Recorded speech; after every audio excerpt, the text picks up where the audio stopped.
Well, good evening, everybody from London, and welcome to our Harif talk this evening. My name is Lynn Julius, and I'm assisted here on the technical side by Lawrence. Harif is a small band of volunteers. We aim to raise awareness of the history and culture of Jews, principally from the Middle East and North Africa. We have a website, www.harif.org. In order to get details of our events, you have to be subscribed to our mailing list, and because we don't have registration.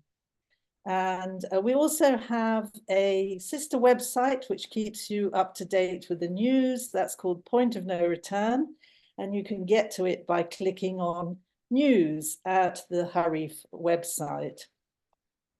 This session is being live streamed to the Harif Facebook page, and it is also being recorded, and the video hopefully will be up on the Harif website within a matter of hours, all being well. If you would like to ask a question or make a comment, please do type it in the chat at the bottom of your screen. Please do use your real name and not iPad or iPhone, or you won't be allowed to participate in the Q&A, or Wonder Woman.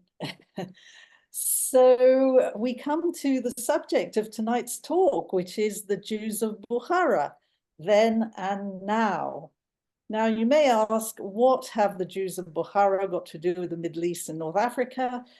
Well, my explanation is I consider them, that their roots are really in the Babylonian exile. I mean, correct me if I'm wrong. And therefore, their community probably goes back 3,000 years, as does the Iraqi or the Iranian Jewish community. Anyway, Jews have lived in Central Asia for almost 3,000 years. But the word Bukharan has come to kind of define Jews in other countries like Iran, Yemen, and Afghanistan. And how come? But Jews have got a rich history that reflects the geographic and cultural diversity of Central Asia. And what was Jewish life like before the Russian conquest? How was life under Soviet rule? And what remains of formerly bustling communities in today's Uzbekistan? So I'm delighted to welcome tonight our speaker, Dr. Ariane Sadjed, who has just returned from Uzbekistan. And she is a deputy director of the Institute for Iranian Studies at the Austrian Academy of Sciences, and she's joining us from Vienna. She's a researcher into Jewish history in Iran, Afghanistan, and Central Asia, and she has conducted fieldwork in Uzbekistan, Iran, Israel, Italy, and the US, and has published many articles. And she edited a special issue on the history of Persian-speaking Jews in the Journal of Modern Jewish Studies in 2023. And just before I hand over to Dr. Sadjed, I'd just like to thank Rachel Friedman for making the introductions. So with that, over to you, Ariane, and we look forward to hearing all about Jews of Bukhara. Thank you very much, Lynn, for the invitation. I'm really happy to be here, and also to Rachel for introducing us and making this happen. I think it's great what Harif is doing, and I think more attention needs to be paid to Jewish history from the region of the Middle East. And yeah, I will start with a historical overview of almost 3,000 years, which is impossible, of course, but I will try my best. And the second part of the talk will just be some pictures from my trip, which was in November last year. So I will share my screen. Should be able to. Yeah. Does that work? Yes. Yes. Perfect. So this is a picture of a family called Aminov from Tashkent from 1910. And you can also see the typical clothing of the women, for example. And this was already the time when the Jewish community started to modernize and follow some kind of European fashions. So you can see that also in the dress of the men. Yeah, but let's start with the very early history.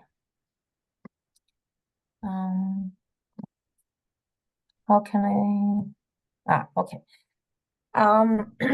So this is the region that we talk about when we talk about Central Asia. It's Kazakhstan, Uzbekistan, Turkmenistan, Kyrgyzstan, and Tajikistan. And as Lynn already mentioned, the Jews from Central Asia look back to a history of almost 3,000 years. And similar to Iranian Jews, they trace their origins either to the Assyrian conquest of the kingdom of Israel in the 8th century before Christ, or to the Babylonian captivity about 120 years later, when they were taken to the region of today's Central Asia and Iran, and started to settle there. But when I started researching the history of Bukharan Jews, I was really amazed by the waves of migration and mixing with other Jewish communities. And so I will try to talk a little bit about that, and also, which I find really important, is to show how those communities for a really long time were connected with each other, the Central Asian Jews, the Iranian Jews, and the Afghan Jews. And it's only rather recently that they are thought of in the national units that exist today. So this is a map that a colleague of ours has prepared from the University of Florida. We are working on a collaborative book chapter about the economic role of Jews in the region of Central Asia and Iran. And he has highlighted the places where Jewish communities were active. And this is actually a map of the 19th, 20th century. But as I will explain, these are already places where Jews lived 2,000 years ago. So, for example, you can see in this quarter in the middle, exactly in the border between Afghanistan and Central Asia and Iran, the concentration was very high. And according to the scholar of Central Asian Jews, Michael Sand, the first Jews settled in Central Asia already in 559 before Christ. But the first written evidence we have of Jewish presence in Central Asia is a story about a Babylonian member from the Religious Academy in Pumbedita, which is now Iraq, who had traveled to Marv in the early 4th century. So you can see Marv. I don't know if you can see my arrow, but it's below where it says Turkmenistan. There is a Marv, and I mean, these places for us are now complete periphery, but at that time, Marv was one of the largest cities globally, because it was a center in the Silk Road. So a number of Babylonian Jewish religious authorities were engaged in the silk trade, and Marv was on the Silk Road. So Samuel Barbicena, who was recorded to be in Marv, may also have been in connection with the silk trade. And there were also excavations in the mid-20th century near Bayram Ali, which is close to Marv, where they found graves datable to the 5th to 7th centuries with inscriptions in Hebrew. And they also found dishes with Hebrew inscriptions in the Marv oasis. So I would like to talk about Khorasan, because this is where the earliest Jewish communities are reported to have settled. This is the region below the Aral Sea, which is now exactly divided between Turkmenistan and Uzbekistan. And you can see that this is a very, because there is a lot of water, so it must have been a very fruitful area. And there is a text from the 8th or 9th century that states that the capital of Khorasan at that time, which was Kat, was founded by a certain Narze, who was the son of a Jew. Moreover, the king of Khorasan was said to consult the Ahbar among his subjects, and the word Ahbar refers to non-Muslim religious authorities, particularly Jewish rabbis. And the 9th century, very famous scholar Al-Tabari describes that Marv's Jews, as well as the Zoroastrians and Christians, were recognized as al-Dimma, which is the people of the book, and formed an autonomous fiscal entity and were responsible for tax payment to the Muslim administration early in the first half of the 8th century. And you can see next to the area of Khorasan is ancient Khorasan. Khorasan is now also a province in Iran, but at that time it was also a region encompassing parts of Central Asia and Afghanistan and Iran. And it is known that there was a Jewish community already in Babylonian times in Khorasan. And because there was a dispute among the rabbis in Babylonia about who gets the tax payments from the Jews in Khorasan. So it must have been already a quite large or influential community in Khorasan at the time. And it is possible that the Jews in Khorasan originally came from Khorasan, or at least there was a continuous movement between those regions. And at the same time, in the north of Afghanistan, in the city called Meymana, which is here, very close to Marv, this settlement was originally called Yahudia or Yahudan. So the name suggests it was either founded by Jews or Jews constituted a substantial part of the population at some point. And all of these communities were Persian-speaking. So this is now the capital of Khorasan, Khiva, very beautiful. And now here is a very rough map of the Silk Road. Lynn said they already had a presentation about the Silk Road, but I wrote Silk Roads in brackets because there was not one road, but there were many, many different connections and ways. And so the reason why these communities were also so connected was that the caravan trade from Eastern Europe to China went through Khorasan. And the Khazars were involved in this trade. And it's really interesting because business letters were found in Judeo-Persian, which is Persian but written in Hebrew characters, by a Jewish merchant from Central Asia in West China, dating back to the 8th century. So the trade led the Persian-speaking Jews to China, not only West China, but also East China. And it was not only trade, but when the Mongols came, for example, it is assumed that many Persian-speaking Jews moved eastwards to China. And also later on, when there was a pressure or political conflict in Central Asia, Persian-speaking Jews moved to China in those waves. So you also had a presentation about the Radhanites with Harif, I saw. So the Radhanites were Jewish traders between the 8th and 11th century that were very influential in those trade routes and acted as mediators between basically the European part of the trade and the very eastern areas of the Silk Road. And so it is believed that already from the 10th century onwards, Persian-speaking Jews settled in China. And there were several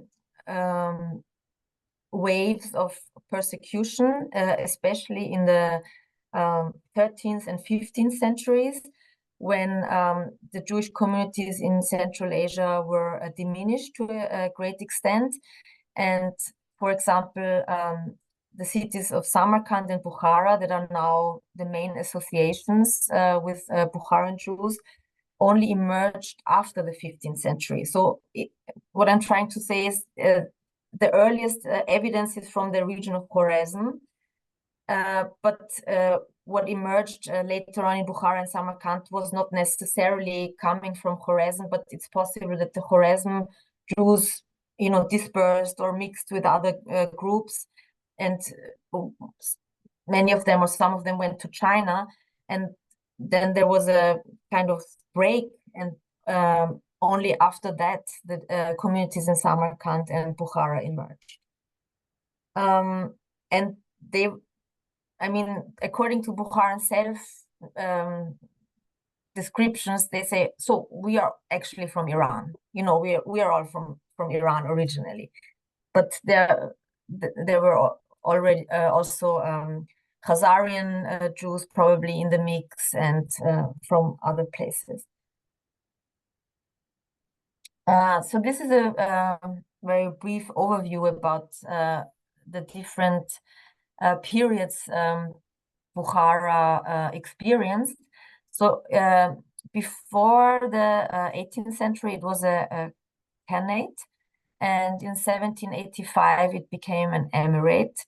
That was when the new rulers wanted to differentiate themselves from the previous rulers, and they took on the name of emir, and the capital was Bukhara of that emirate. And in 1868, the Russian conquest of Central Asia kind of spared Bukhara for some time, but it was annexed to the greater Russian Empire as a protectorate until 1920. And with the Bolshevik Revolution, it became the Bukharan People's Soviet Republic for 4 years.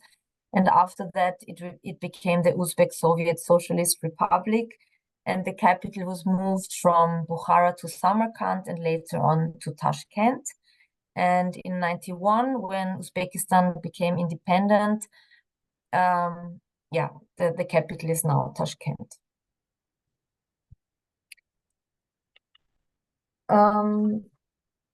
So let's go back to the time before the Russian conquest. In Samarkand, there was a legend of a Jewish sage before the Mongol conquest in 1220, who showed its residents how to work wood, to build large buildings, to tile walls, and to build an aqueduct. The Jews were considered experts in mining and processing lead. Already as early as in the 10th century, a specific Central Asian Judaic rite was mentioned in Jewish sources.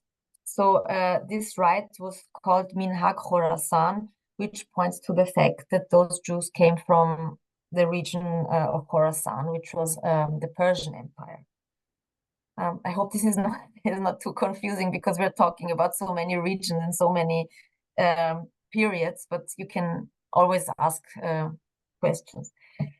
So after the Mongol invasions in the 14th century, Timur rebuilt Samarkand and Bukhara, and he brought Persian Jews to work as dyers and weavers and to develop the empire's textile industry. And supposedly one could recognize the Bukharan Jew by his purple dyed hands. Family legends also state the Jewish silk weavers had been transferred by Timur from Sabzevar, Shiraz, and Baghdad to Central Asia, so Iran and Iraq. where they gradually became integrated with the local Jewish communities.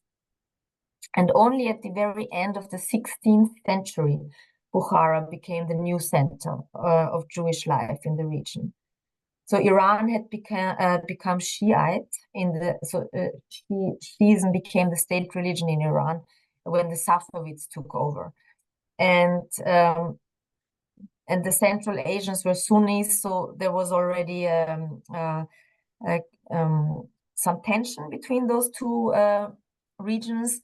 And for a long time, there was the assumption that the Jewish communities were therefore isolated, because before that they had a lot of connections and then they were isolated. But more recent research suggests that this isolation thesis is not, at least not 100% true, because we have texts preserved from that time that show that there was a lot of, there must have been a lot of intercommunal exchange, actually. For example, in 1704, Benjamin ben Mishael, which had the pen name Amina, edited the book of Daniel, in Judeo-Persian Daniel Name, in Bukhara, and the work is written in an epic style, very similar to Judeo-Persian poets such as Shaheen and Emrani from Iran. And at the beginning of the 18th century, we have the story of the seven brothers, written by Joseph ben Isaac. In Persian, it's called Qessehay Haft Baradaran. And the same person also wrote an epic poem called The Book of Antiochus, which testifies to the close cultural intercommunal ties that hardly could have been maintained from an isolated Bukhara.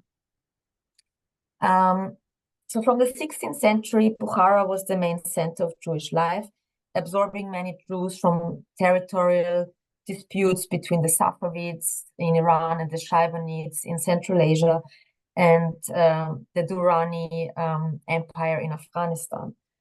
The first synagogue in Bukhara was built in 1620, and a mahalleh, which means neighborhood in Persian, was established in the city.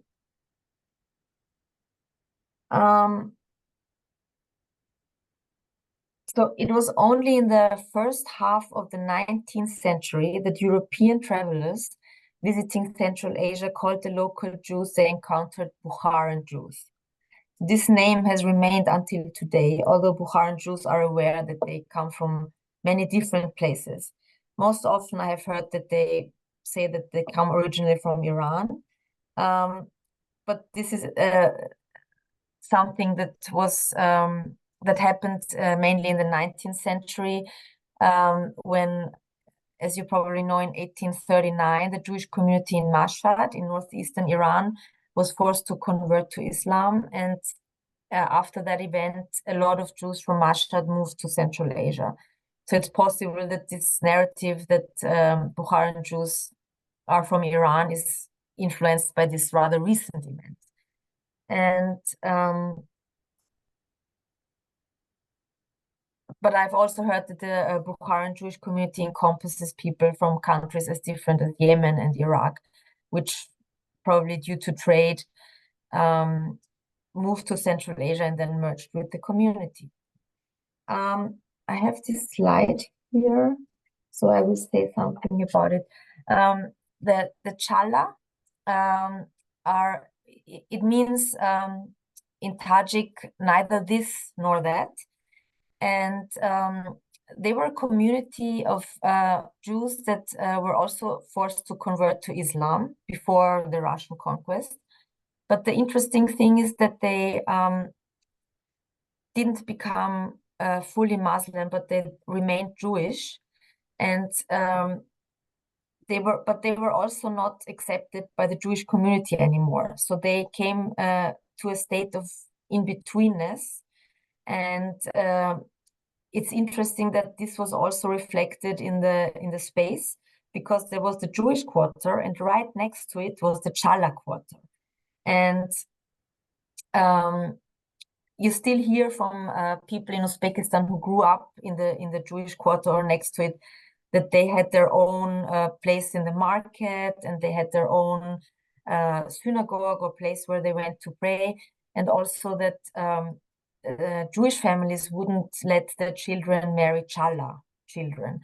So, for example, there was a story about a Chala man who went to Bukhara, and the Jewish families wouldn't give him their daughter, so he married a Muslim woman. And there was also a certain degree of discrimination against the Chala, both from the Muslim and the Jewish community. So they, I mean, it's different to describe from today's perspective, but they were almost became almost like a distinct ethnic group, and this has disappeared now over time. So Chala families became now part of the Jewish communities, and they started to intermarry, and it's not an issue anymore. And probably other Chala families became Muslim and are now completely part of the Muslim communities in Uzbekistan. But this was something in the mid-19th century, about 13% of the Jewish population of Bukhara were Chala. So that was about 300 families of 1,500 families. There is another slide of Chala and Muslim street actors. And this is not a Chala family, but this is a Jewish person who converted to Islam in order to become the finance minister of the Emir of Bukhara. So changing one's religion was also necessary sometimes to achieve a certain social status or to make a career, and it was not necessarily reflecting one's religious identification or belief.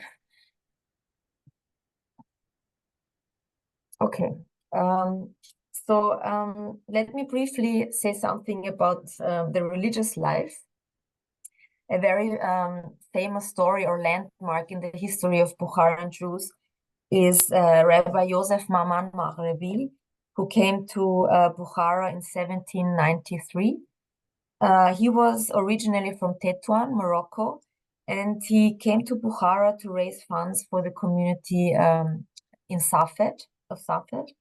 And he came to Bukhara and changed basically the rite the Bukharan Jews had from the Khorasani or Persian rite to the Sephardic one. And it is now believed that he kind of rescued the Bukharan Jews from a state of assimilation or ignorance, and he showed them the proper Jewish traditions. But Elena Cooper has discussed this in her book about Bukharan Jews. I will show the reference in the end. She found documents that showed that there was also a Yemeni rabbi in Bukhara at the time, and those two were they got into a fierce conflict about what is the right tradition. And eventually Rabbi Maman's fraction won, and it was probably also considered the more modern way to go. But since then, Bukharan Jews considered themselves Sephardic, although originally they were Mizrahi, or they shared the Persian tradition. So yeah, that is the Sephardic influence on Bukharan Jews.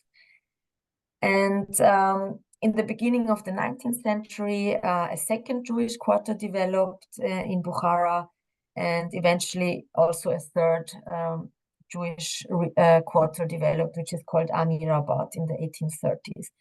So this was all before the Russian conquest. Then in Samarkand,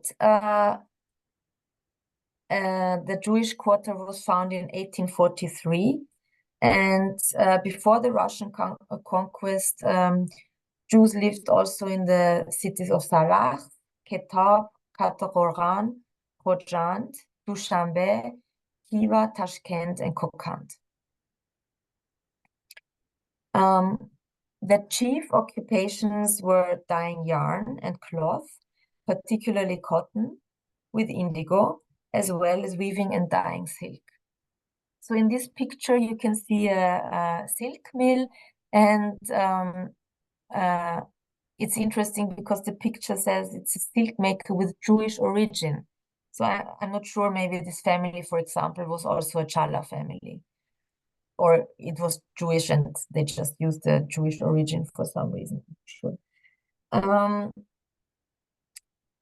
So the Russian conquest of Central Asia was in 1866, and so the whole region became the governor's generalship of Turkestan Krai, and Bukhara and Khiva initially remained vassal states until the Bolshevik Revolution.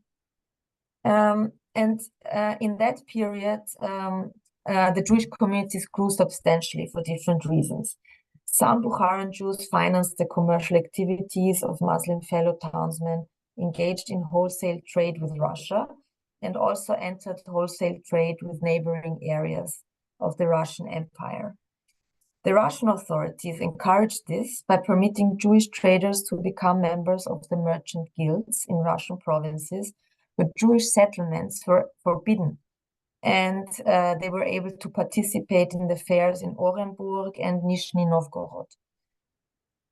So the Persian-speaking Jews of Central Asia were privileged over other Jews in this respect, in these areas. And one of the most famous leaders of the community in Central Asia, the Kalantarov family, was one of the first Jews who was allowed into the first guild of merchants in Russia. So I will come back to the Kalantarovs towards the end. So in 1849, the Bukharan Jewish community was made up of 2,500 families. The community in every town was led by an elected Kalontar, who was the secular leader and basically the connection between the community and the Russian authorities.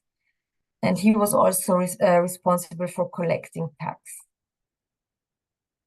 And the first census of the Russian Empire in 1897 counted 11,500 adherents of Judaism in Central Asian territory, of which at least 9,500 to 10,000 were Central Asian Jews. So the other one, the Ashkenazi, were the minority. And in 1926, the Soviet census states that the number of Jews in the USSR was 18,700, most of them dwelling in what is now Uzbekistan and Tajikistan. Samarkand, with almost 8,000 Jews, was the largest center of concentration. And under the Russians, the railroad was built, the Trans-Caspian Railway, which enhanced the trade and the connection between the different places, which also led to many Jews moving to this area. And the renewal of the decree granting Russian citizenship, which allowed Central Asian Jews sharing trade in Central Asia and Russia. Because of their familiarity with the local conditions, Bukharan Jewish traders had the advantage over the Russian competitors who were new to the region, and a number of them established prosperous trading companies as well as factories for processing of local products, especially cotton. Some Jewish families were among the largest cotton manufacturers in Central Asia and the Russian Empire as a whole. And the region where the cotton factories were is the Fergana Valley, which is in the very northeast of Uzbekistan.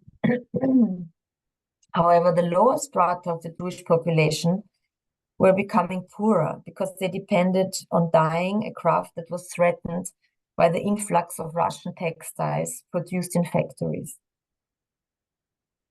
At the same time, many Jews from the Bukharan Emirate moved to the other regions of Central Asia because they were more free to practice Judaism there, and also the economic possibilities were better.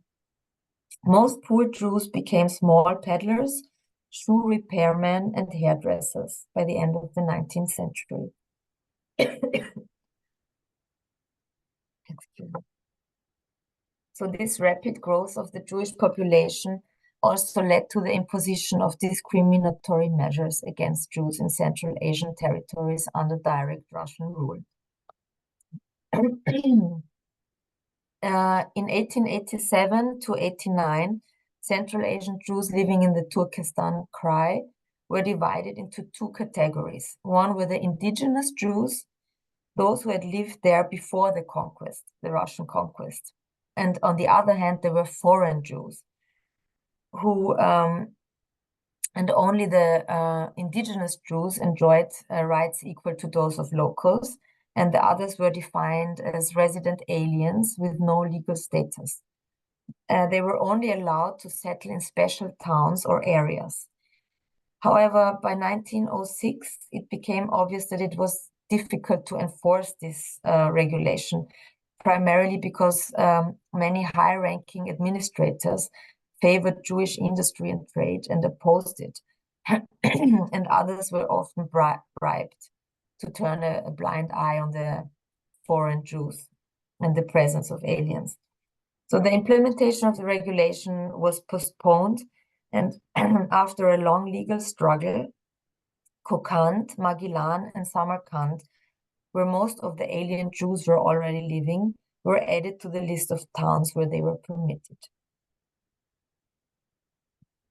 And now we are in the early 20th century. So at that time, there was this early modernist movement and nationalism gaining momentum in Central Asia, and Jewish and Armenian traders and industrialists started to be framed as a threat to local Muslim business. This narrative became commonplace in the modernist press and literature. So this was the time when the first larger emigrations of Jews from Central Asia took place.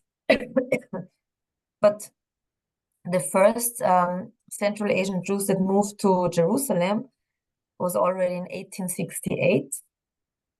And they established their own quarter, the Shekunat HaBukharim, in 1893. So this neighborhood still exists in Jerusalem, but there are no more Persian-speaking Jews living in this area. So at that time, Jerusalem became the center of publishing for Bukharan Jews. Because in Central Asia, there was no printing press yet.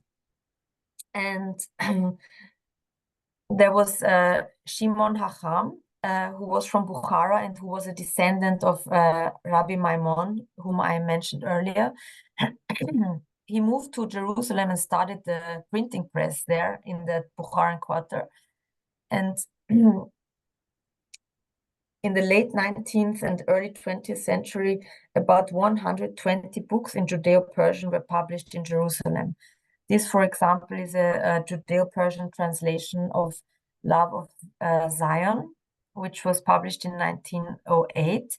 And those books were sent to Central Asia, and they contributed immensely to the familiarization of Central Asian Jews with Hebrew literature, because it was in Judeo-Persian that they could understand and read. And a lot of Hebrew books were translated to Judeo-Persian and published in Jerusalem.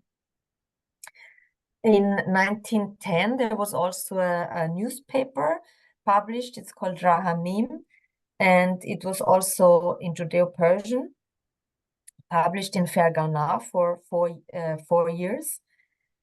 But then with the establishment of the Turkestan Soviet Republic in 1918, the control over Central Asian Jews was handed over to the Jewish section of the Communist Party, F-Sektia, and this consisted almost entirely of Ashkenazi Jews.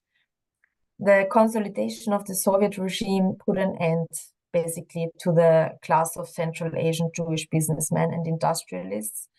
And also, there were some changes in language and writing, but I will come to that in a moment. In the late 1920s and early 1930s, Central Asian Jews formed the overwhelming majority of workers in the silk mill and soap factory in Samarkand and the cotton gin in Kokand.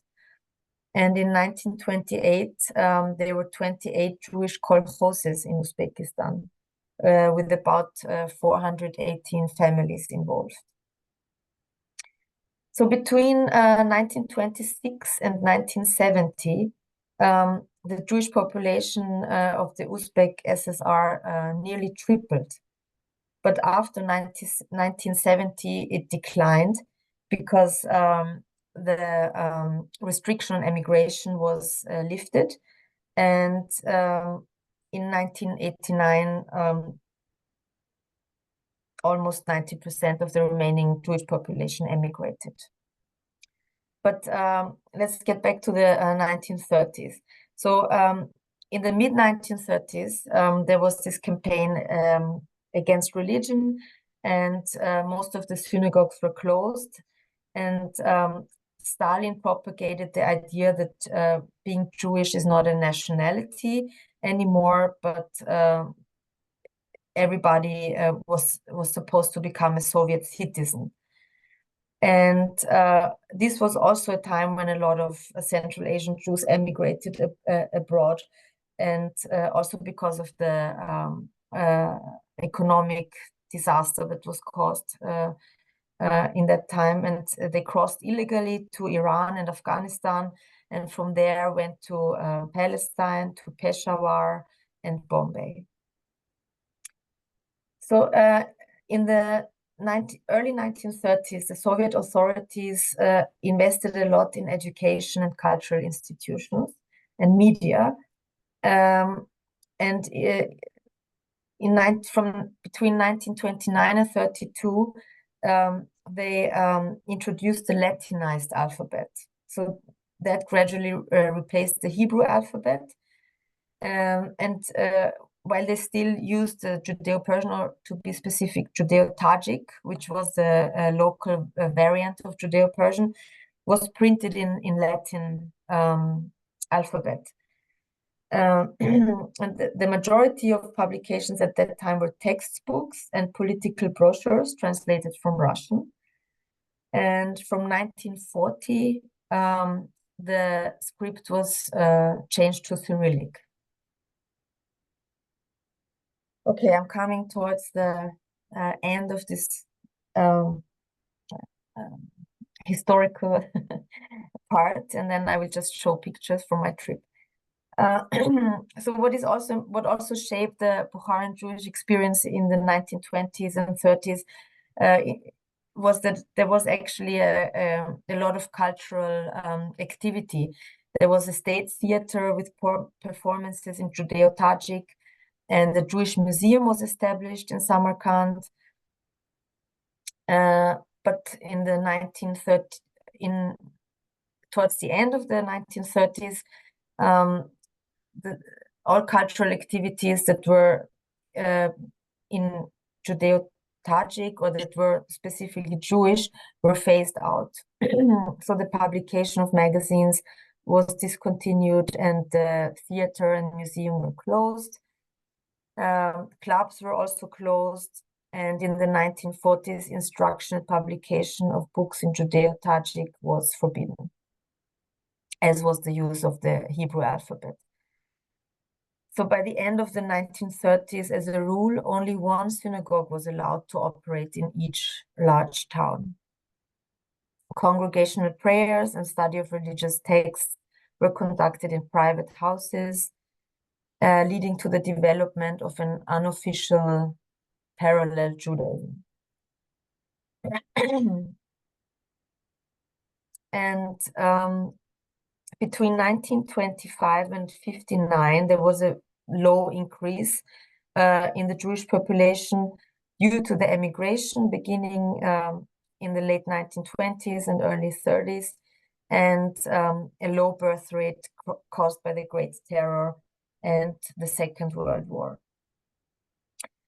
After the Second World War, there was an increase in the number of physicians, lawyers, school teachers, and university teachers among the Jewish population.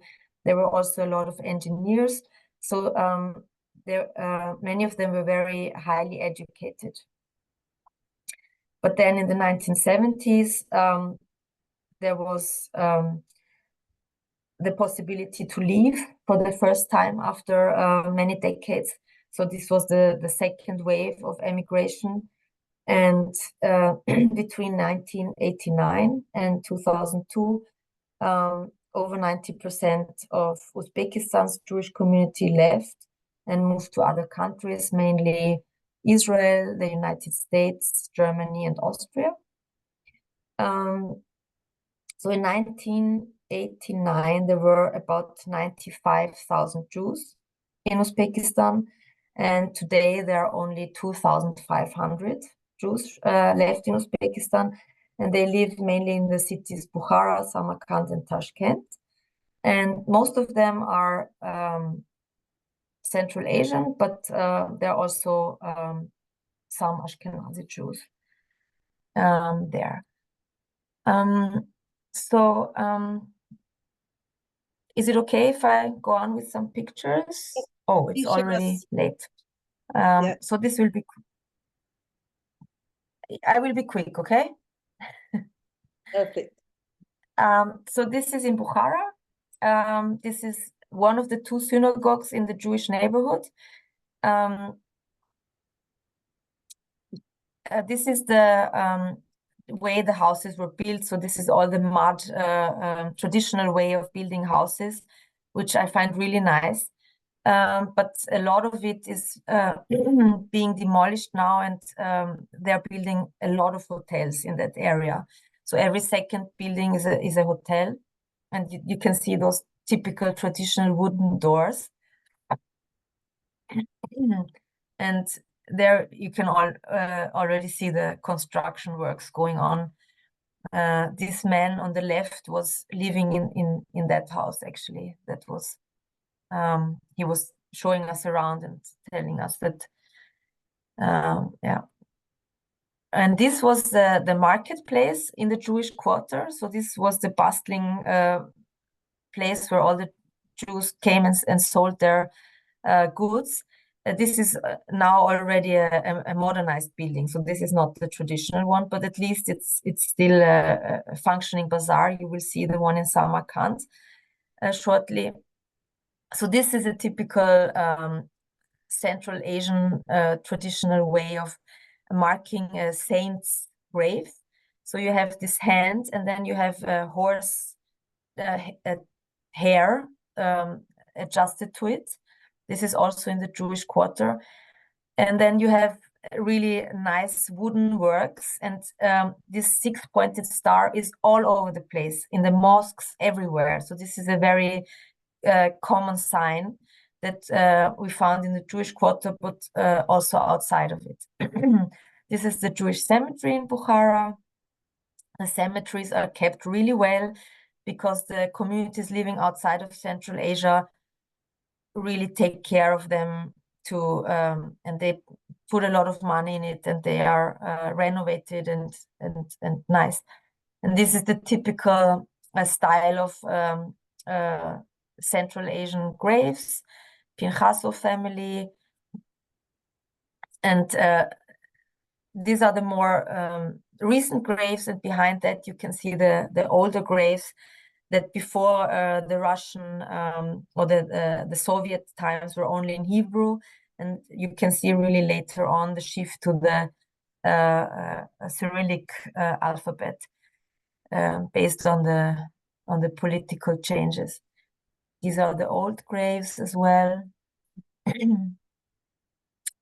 This was a grave of a very famous business person who was also in the district committee of the Communist Party and the director of the pasta factory.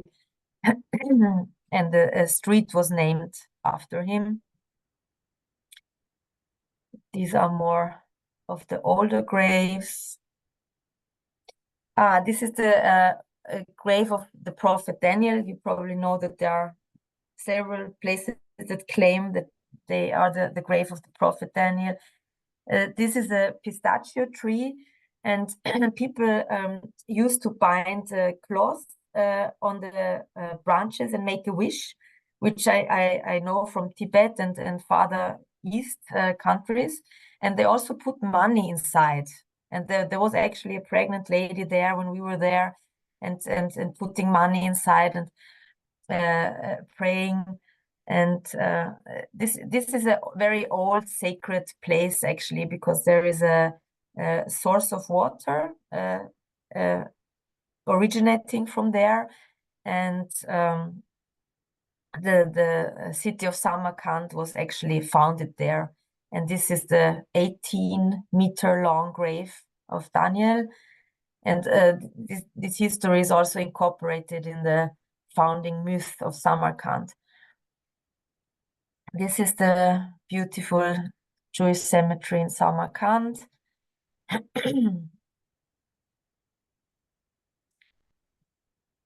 This is the hall where the morgue, I think, the English word. This is the exit of the cemetery. And this is when you come out of the cemetery, you can see the the city wall of Samarkand. But it's not the old one, it's a renovated one. And this is the Jewish quarter of Samarkand, and this is where the really, main plaza was. It was the marketplace, and it was the busy place where everybody met, and now it's completely abandoned. There is nothing. And on the left, this is the caretaker of the synagogue in Samarkand. He showed us around. This, I was told, was the synagogue of the Iranian Jews in Samarkand. So they had their own place. There was the Afghan synagogue and the Herati, to be precise, Iranian and Central Asian. And this is the entrance to the synagogue in Samarkand. It's now not working as a synagogue anymore, although it's very well maintained. But there is a newer synagogue in the neighborhood that is called the Russian neighborhood, because it was the newer one. And it's a mixed congregation of Ashkenazi and Bukharan Jews.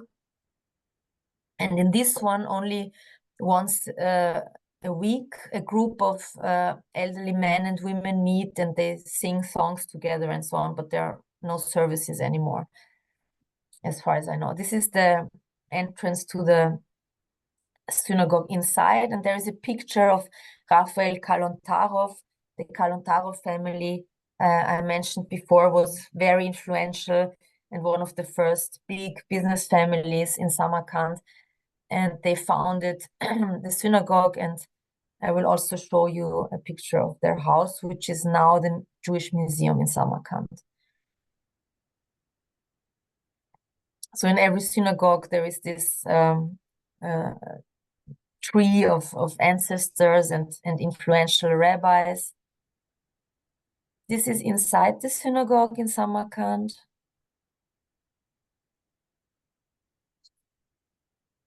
And this is again the Kalontarov family, Abraham.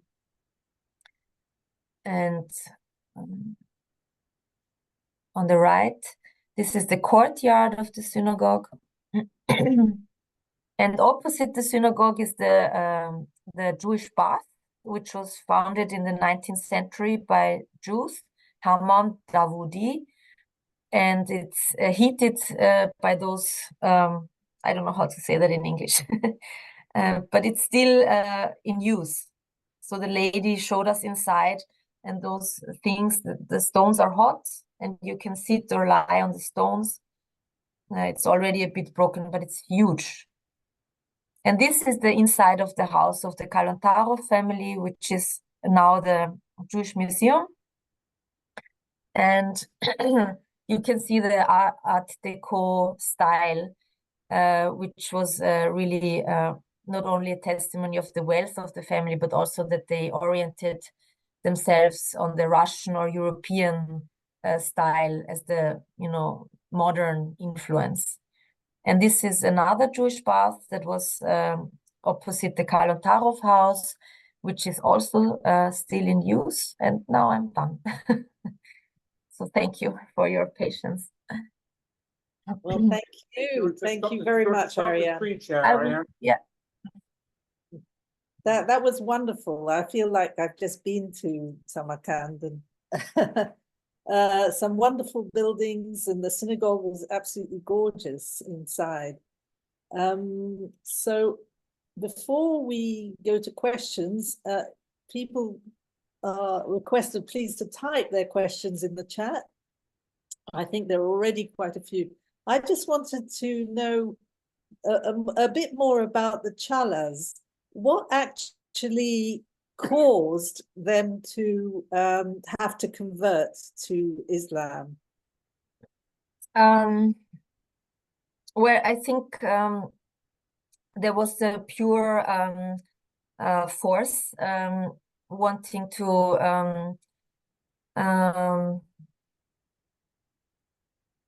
homogenize the population, or not, having to deal with minorities. There was also an economic consideration to it, because sometimes they converted and then they allowed them to reconvert, because then they could extract taxes again. There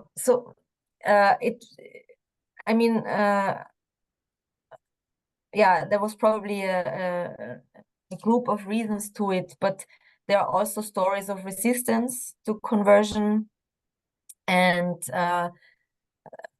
sometimes followed by death.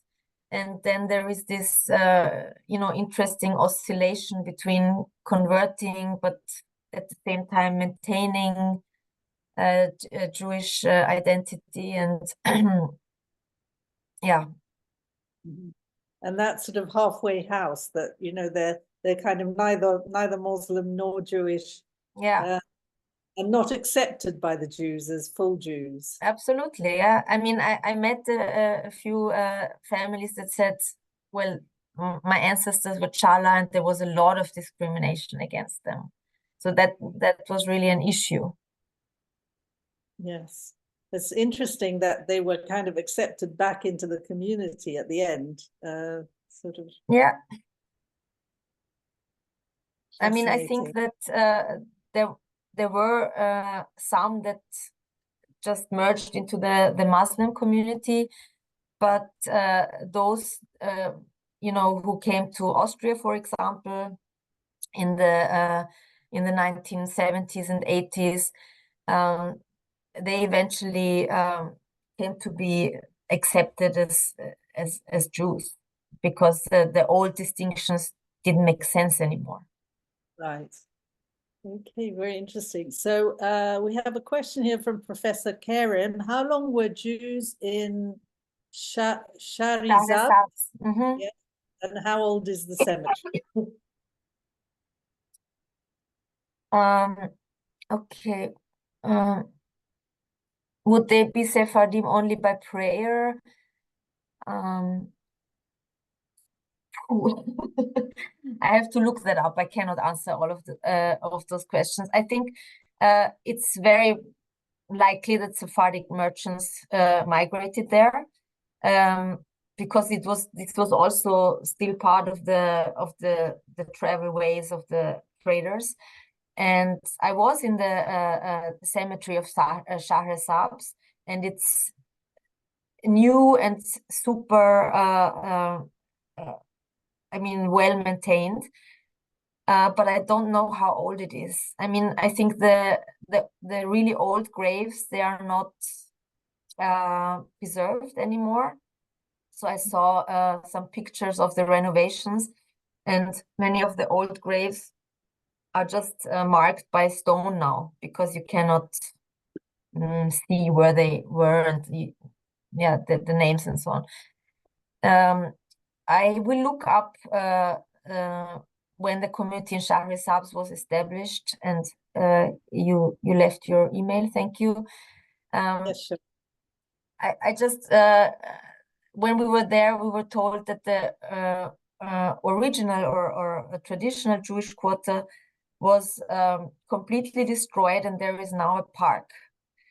And so unfortunately, this is the case also in Turkmenistan and many of those cities that the Soviets and also later on they just destroyed the historical buildings, and you cannot understand even where the streets were. Right. Was the Mahalle, the Jewish quarter, was it completely enclosed? I mean, no? So No, at least in the 19th, from the 19th century onwards, there were Muslims living there as well, and Jews live elsewhere in the city, outside the Jewish. I think, the majority lived in that Mahalle, but they also lived outside of it. And for example, the Kalantarovs in Samarkand, they moved to the Russian quarter. I mean, eventually a Jewish quarter was established there as well, but not because they had to, because they were kept away, but because it was easier for them to live together. And yeah. Lots of compliments for you, Ariane. Fascinating presentation. A question from Harry and Angela. We understand that a lot of Ashkenazi Jews fled to Bukhara during the Nazi invasion of the Soviet Union and were taken care of by the Bukharan community. Do you know anything about that?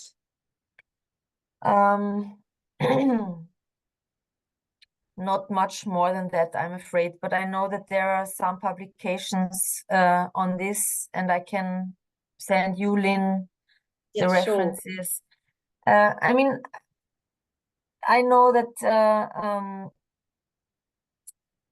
the first Chabad emissaries, for example, gained momentum at that time among Central Asian Jews as well, and that Bukharan Jews, pride themselves in having provided help and a safe haven for Ashkenazi Jews at that time. And they sometimes say when we came to Vienna, for example, the Ashkenazis did not accept us, although we did back then. So yeah. It wasn't reciprocated. Yeah. Okay. And when did the Ashkenazi Jews first started moving into Bukhara, into that area? I think that was only after the Russian conquest, so starting in the late 19th century. Right. And there is also a question where Rachamim was published. That was in Skobelev, Fergana Valley. So that was a local publication in Judeo-Tajik? Yeah, or it's also called Bukharan. But it's it's a local Persian dialect written in Hebrew. But it was Rahamim was not only read by like in Fergana, but it was read all over Central Asia. Absolutely amazing that so many books were published at the turn of the century. It suggests that quite a few of them were literate and intellectual. Absolutely. I'm currently working on a paper with a scholar on Afghan and Central Asian Jewish history, and he has detailed the publications of Afghan Jews who came to Jerusalem at the same time and how they established printing presses there. So it was not only one Bukharan, but a lot of Persian-speaking Jews actually did this. And he refutes the argument that Hebrew was revived only by Ashkenazi Jews coming to the region or in Jerusalem. But he says that a lot of the Afghan rabbis or the Persian rabbis, they were familiar with the whole Hebrew literature, and they worked as mediators to translate it to Judeo-Persian and to publish it and to spread it. It's really not well known part of the story. Fantastic. And how many people do you know are actually working on this history, this unknown or neglected history? Of the Persian-speaking Jewish communities? Yes. Not too many. I mean, the Central Asian part was a bit better because of the Soviet history. So people who were dealing with Soviet history, they started touching upon this. But for the Afghan or Iranians, I mean, it's also difficult, to get access to those things. But it's becoming a bit more recently. Right.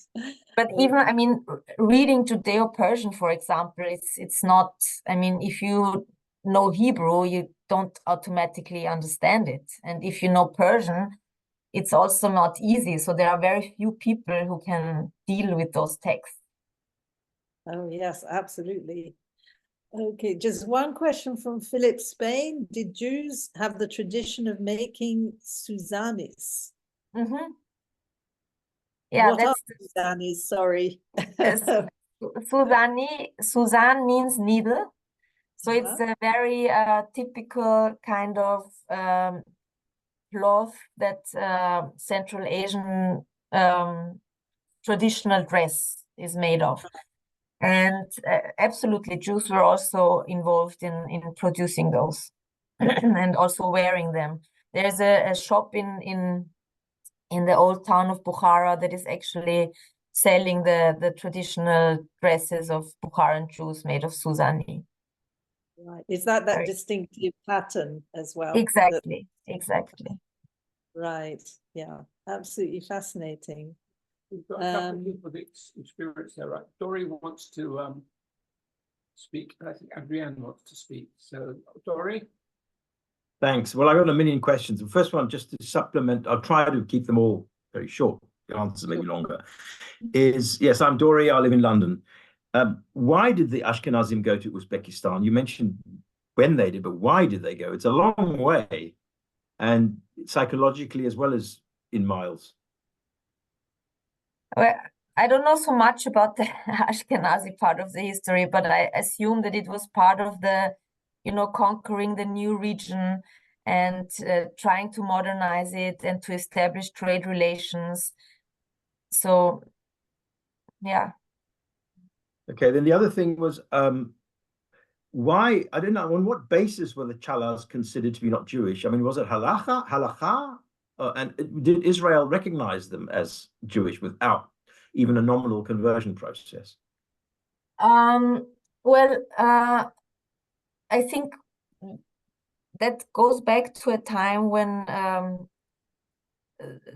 the idea of religious community was different than today. So when they were forced to say the Islamic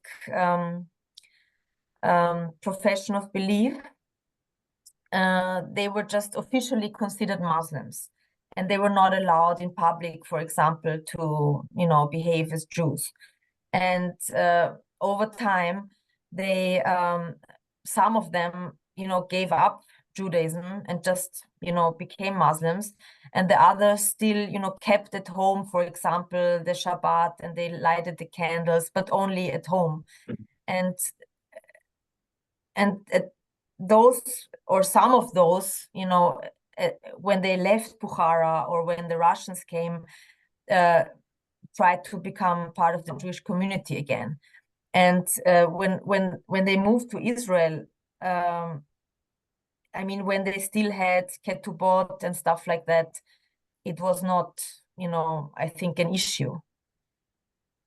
Thanks. Okay, I'll just make a couple of very short points. I won't ask any more questions. Other people want to too. First of all, I was very interested in your word mahala or mahaleh that you used. Well, I mean, I had no idea about the word, but I was in northern India in November, and Jodhpur, which is in Rajasthan, of course, it's a very much a border area, occupation by the Mughals and all that. Their areas were called mahalas, and I had no idea what I didn't know what it meant at first, and I realized it meant district. But it seems to me it's exactly the same word, slightly differently rendered in Latin letters. Mahala, district. Anyway, this final thing I wanted to say was, you mentioned the word Christ more than once. It means Messiah. Just thought you'd like to know that. Okay, thank you. So thank you very much. I just ask Ariane, presumably there was a big difference between the Mashhadis who converted outwardly to Islam, but were very, very kind of pedantic about continuing to practice Judaism at home. It sounds like the Challas were not as rigorous about it, and that perhaps caused all the problems. Yeah, that's true.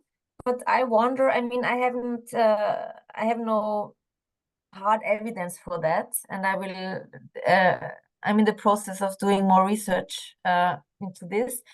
But I think there was also an economic issue to it, because many of the Chala were poor. And maybe that also contributed to that distinction and to the difficulties. And I just say about the Mashhadi Jews that actually when they were all emigrating to Israel, there was Rabbi Herzog and Rabbi Ovadia Yosef, and there was a debate whether they were truly Jewish, how kosher they were. And Rabbi Yosef said that this community, they hardly ever had any divorces. And I think the whole issue was whether there were any illegitimate children among them, and they were not. So they were considered very pure. And I don't know whether the Bukharians had such a strict lineage, Jewish lineage, as the Mashhadi Jews. I don't know either. I think they probably did, but maybe it was also different due to the Soviet context, where religion was so, marginalized for so long, that it was, easier to look back to a Jewish past before that. So are there written histories of their ancestry? Like the Mashhadis did? Not like the Mashhadis, no. At least I haven't found. I mean, I just found a family history, autobiography of a Chala family, and I'm starting to look into that. And the Mashhadis are a good comparison. I have to check it. And do you think you might end up writing a book based on your research? I should. Should, yes, because I think, there's so much still to be found out about this community, and it's fascinating. Yeah. Yeah. Okay. Does anyone else want to say anything? Yeah, please put up the electronic hand. Electronic hand, Nicole. Yeah, okay, Nicole, give me a second to get you sorted.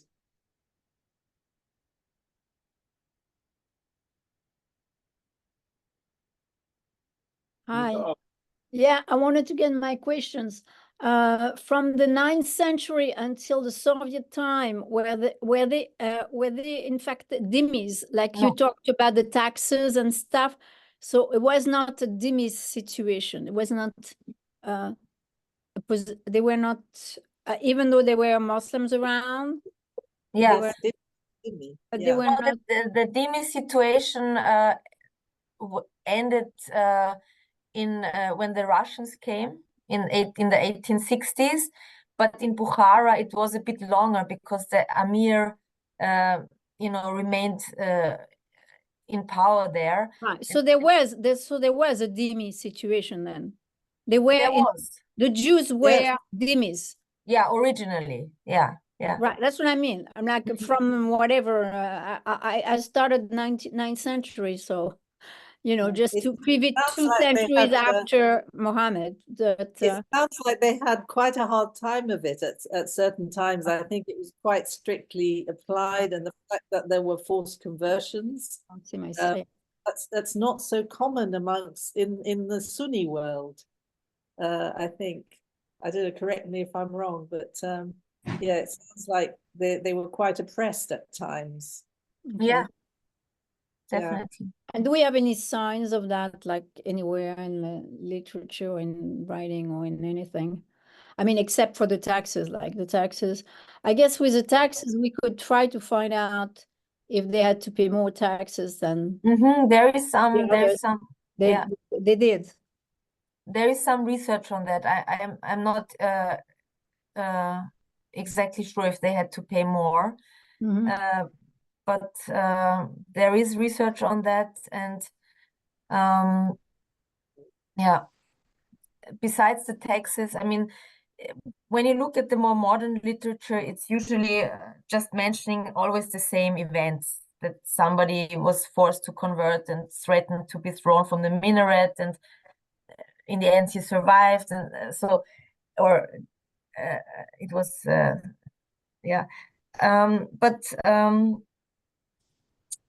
I think the status of dhimmis was not only connected to oppression. It was also at times possible to thrive. But depending on the ruler. Okay, Holly, then Dory. Yeah. Okay, Holly.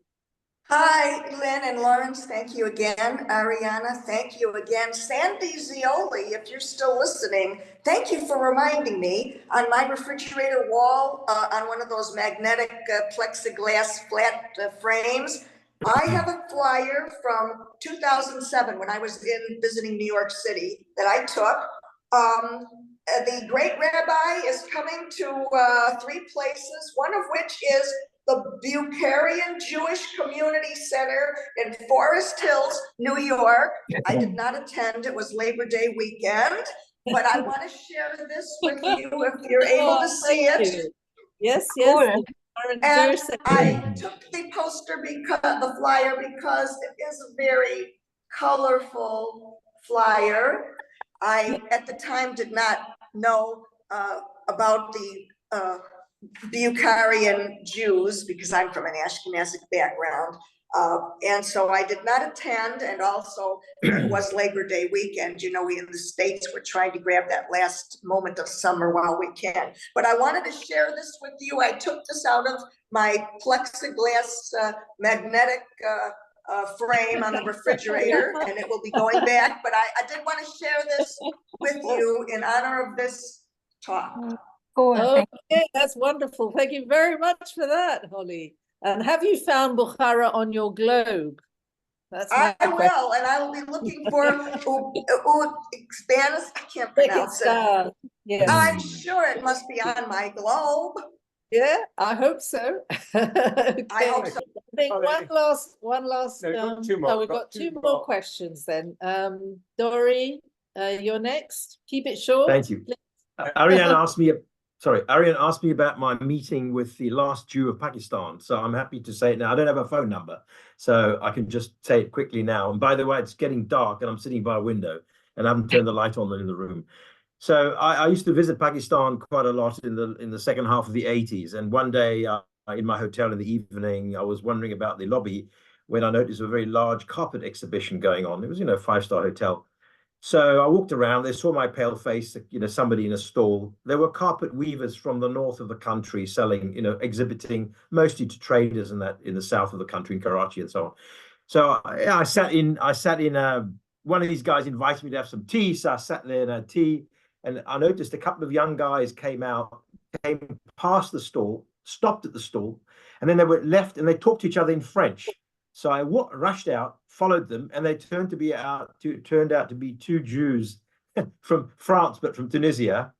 And I've talked to them a little bit. And then I suddenly heard Hebrew in Pakistan. I mean, Pakistan is Judenrein, if you know what that means, yes. Free of Jews. And other minorities don't have a good time there either. And this is the late 80s. So I followed my ear and saw this woman. And she was talking Hebrew to a kid. Anyway, so I got talking to her. And let me see, in short, she told me who she was. I began to feel sorry for her. She said, what's she doing in Pakistan? She was a trader, not a carpet weaver, but a trader. And I was beginning to feel sorry for her last year in Pakistan. So I asked her a little bit. I mean, she invited me for Friday night, but I couldn't go because I tried to avoid being there for weekends. And she said, oh, no. Well, she said, Afghanistan and all that sort of thing. And she could speak Pashto. And she said she's got 10 children. I asked her, why are you still here? And 5 of them are abroad. They were at university somewhere in the West. And she just had to stay there to earn the money to pay their tuition fees. Oh, my goodness. Yeah, and to live there. Last year in Pakistan. Yeah, and her husband. So the last Jews. I don't think there were any others. We ought to have a talk about the Jews of Pakistan, actually. Okay. I think Sandy? Yeah, well, yes, I'm still here. And Holly, just respond to you. Yeah, I used to live in the New York City area from New Jersey. And I have a personal connection, although I am not related to Bukharan Jews. But there's also, if you're interested, there's a writer, a woman writer whose name escapes me at the moment. I actually met her at a book group from one of the local Jewish communities here. I'm in Florida now, who's written several books, and they're based in the Bukharan Jewish community in Queens, which is where she's from. And if I remember her name, it's not Elena Cooper. No, that doesn't ring a bell. I have to look it up. But what I could do is let Lynn know, and she can contact you because I don't know how. That would be great. Sure. Yeah. Thank you. If anyone wants to get in touch, just write to me at info@harif. Yeah, I will let you know because she not only spoke to the group, but I met her, so I have the program. I just have to go find it. Great. Right. Actually, this might be a good time just to mention Yvonne Green, who sadly died today. She was actually the only poet that I know who, I think she was Bukharan on her father's side. She actually wrote about the dhimmi condition. She wrote about Russian literature. Those of you who know, who knew Yvonne, sadly, she passed away from leukemia. I think she was still relatively young.